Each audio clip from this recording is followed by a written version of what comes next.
All right, what we're going to do is example 323, and we're going to do example C. So let me draw that for you here. All right, so we got one line like this.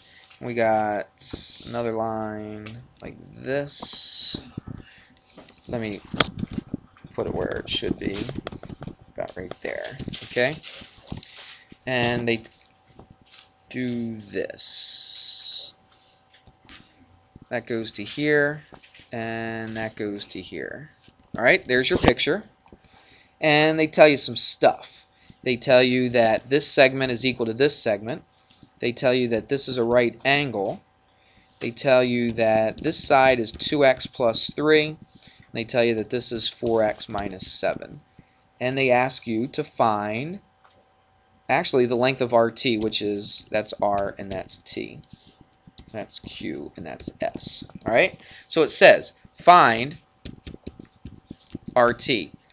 Now somebody had a question about this yesterday. If it just says RT and it's got no line over top of or whatever, what does that mean you're finding? The line segment, the length of the line segment, okay? We're trying to find out how long RT is from here to here. So we don't just say 4x minus 7, do we?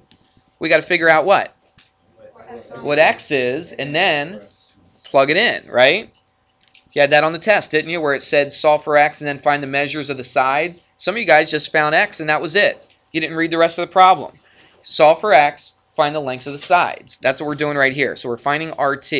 So how in the world could we find x? What's the relationship between these? They are. They're equal to each other. Very good, because of that theorem, right? Where does point R lie? On a what? On a perpendicular bisector, doesn't it? Because look, this is being bisected because QS and TS are equal to each other. It's perpendicular because you got a right angle there. So yeah, that lies on the perpendicular bisector. That means from here to the end point and from here to the other end point have to be equal to each other. Agreed? So we just set them equal to each other. So 4x minus 7 equals 2x plus 3. And you go ahead and solve for x. Subtract 2x from both sides, you get 2x. Add a 7 to both sides, you get 10. X is 5. Are we finished, though? No, we're not. I don't even ask you to solve for x. I just say find RT.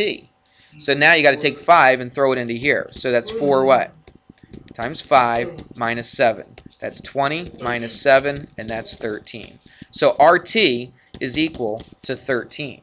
What if I asked you QR without doing any math at all? What's QR? It's got to be 13. Let's just have some fun with it and just make sure it is. Okay, 2 times what? 5, which is 10 plus 3 is? It works, doesn't it?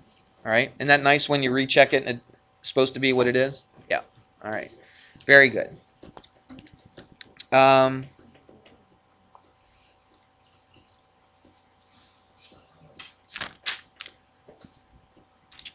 Give me just a second here.